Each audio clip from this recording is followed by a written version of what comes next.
नमस्कार. आज आपण लेक्चरमध्ये पाहणार आहोत नालंदा विद्यापीठ.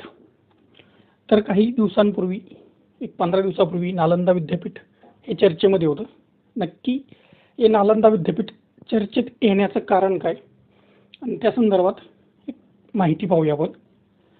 तर पहा, नालंदा विद्यापीठ हे जगातील पहिली आंतरराष्ट्रीय निवासी शाळा होती. या शाळेमध्ये नागार्जुन ते आर्यभट्टांपर्यंतचे विद्वान भिक्षू या शिक्षकांचं घर म्हणून ओळखल्या जाणाऱ्या या महावीराची विहाराची पुनर्स्थापना करण्याचे अनेक वर्ष चाललेले प्रयत्न पंतप्रधान नरेंद्र मोदी यांनी उद्घाटन केल्यामुळे फळाला आले की या नालंदा विद्यापीठामध्ये नागार्जुनांपासून ती आर्यभट्टांपर्यंत असे विद्वान भिक्षू आणि अनेक शिक्षकांचं घर म्हणून ओळखलं जाणार या महावीराची त्याची पुन्हा एकदा उद्घाटन नरेंद्र मोदी यांनी केलं. बिहारमध्ये एक नवीन कॅम्पसचं डिझाईन केलेलं आहे. बिहारमधील पाटण्याच्या पूर्वेस 90 किलोमीटर अंतरावर असलेल्या नयनरम्य राजगीर टेकड्यांशेजारी असलेले एक कायाकल्पित नालंदा विद्यापीठ. पंतप्रधान नरेंद्र मोदी यांनी 19 जून रोजी या विद्यापीठाच्या नवीन कॅम्पसचं उद्घाटन केलं.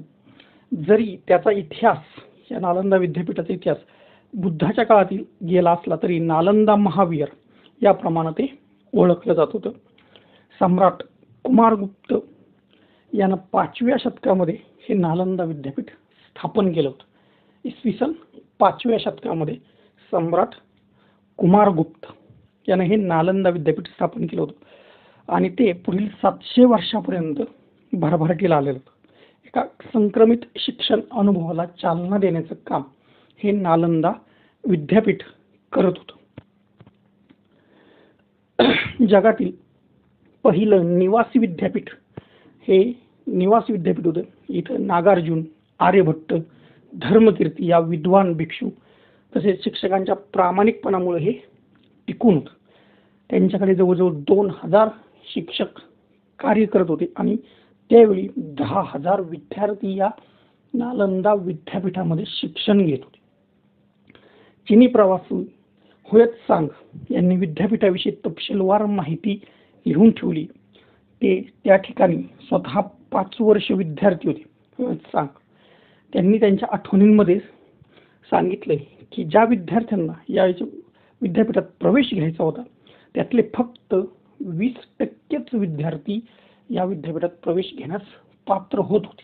त्याची एक प्रवेश परीक्षा राहायची या विद्यापीठाच्या गेटवर आणि त्यासाठी विद्यार्थी तिथं जाऊन तयारी करायची काही दिवस आणि मग ती विद्यापीठाच्या परीक्षा होती, प्री टेस्ट घेतली जायची आणि मगच विद्यापीठामध्ये प्रवेश. जितके जास्त अर्ज येतील त्यांच्या अर्जांपैकी फक्त 20%च विद्यार्थी या विद्यापीठामध्ये शिक्षण घेण्यासाठी पात्र होत होते. त्यांच्यासाठी कठोर तोंडी प्रवेश परीक्षा होती.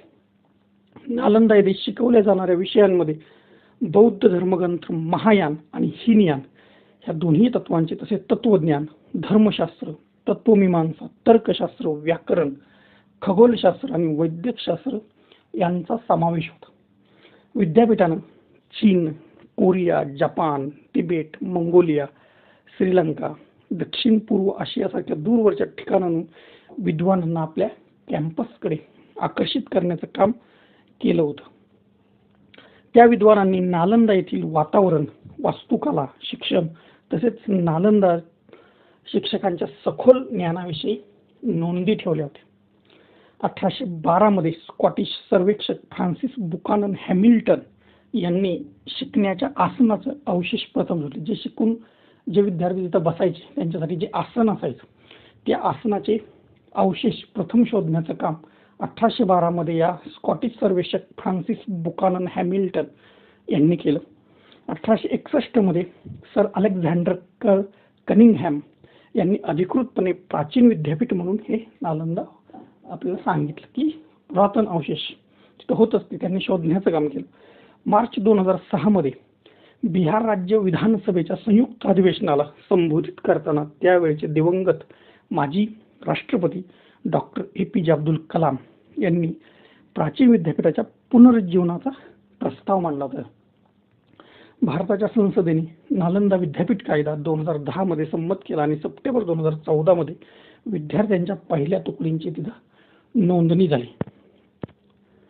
मास्टर प्लॅन या पुन्हा हे विद्यापीठ पुनरुज्जीवन करण्यासाठी भारताशिवाय जवळजवळ 17 देशांनी म्हणजे Australia, Bangladesh, Bhutan, Brunei, Cambodia, चीन, Indonesia, Laos, Mauritius, Myanmar, New Zealand, Portugal, Singapore, दक्षिण कोरिया, श्रीलंका, थायलंड, व्हिएतनाम यांनी विद्यापीठ स्थापन करण्यात मदत केलेली. या देशांचे राजदूत जेव्हा पंतप्रधान मोदी यांनी या कॅम्पसचं उद्घाटन केलं त्यावेळेस ते उपस्थित होते.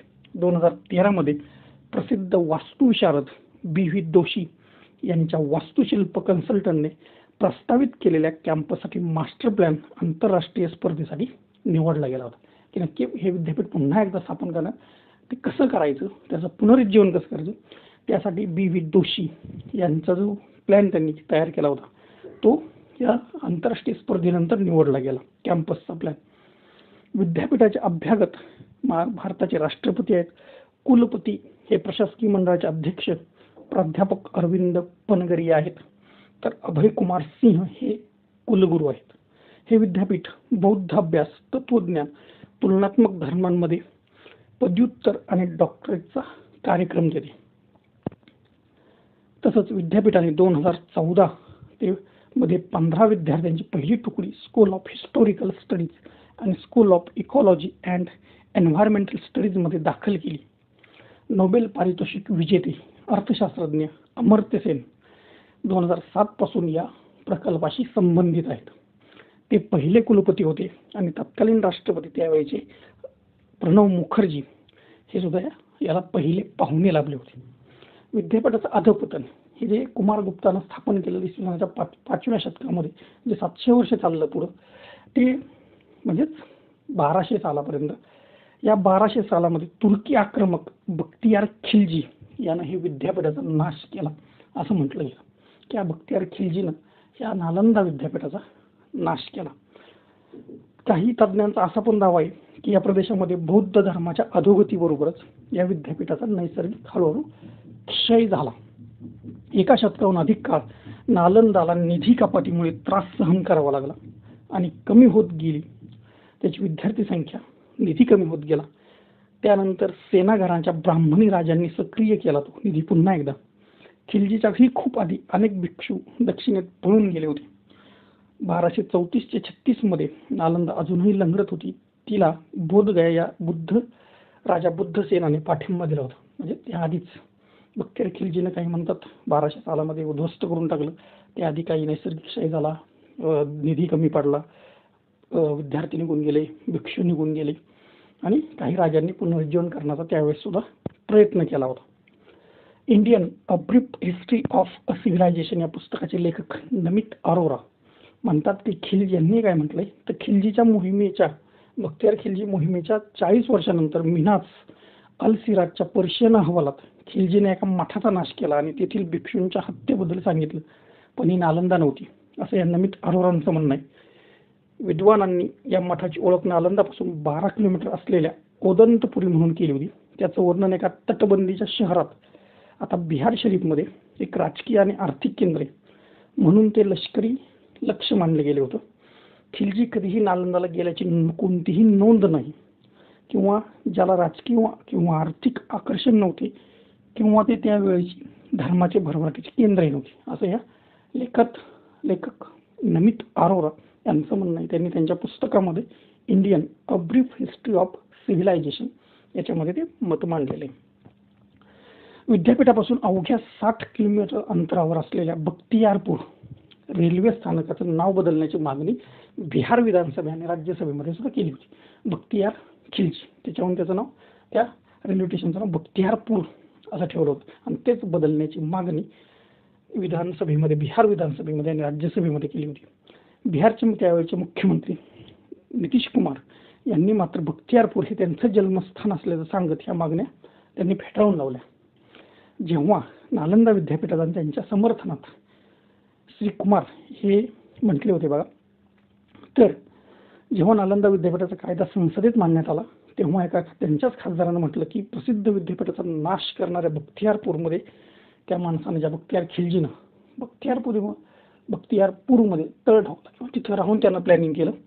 आता त्याच ठिकाणी जन्मलेले आमचे मुख्यमंत्री यांनी नालंदा विद्यापीठाची पुन्हा पुनर्बांधणी केलेली आहे की असं नाव बदलण्यावरून हे संसदेत आणि विधानसभेमध्ये सुद्धा चर्चा झाली होती की बख्तियारपूर या रेल्वे स्थानकाचं नाव बदलण्याचं.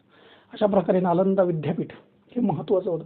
कुमारगुप्तांनी स्थापना केली इसवी सनाच्या 5व्या शतकात आणि 1200 मध्ये जवळ 700 वर्षानंतर बख्तियार खिलजी यानं हे उद्ध्वस्त केलं असं म्हटलं जातं. त्यामध्ये इतिहासकारांची मतांतर आहेत. धन्यवाद.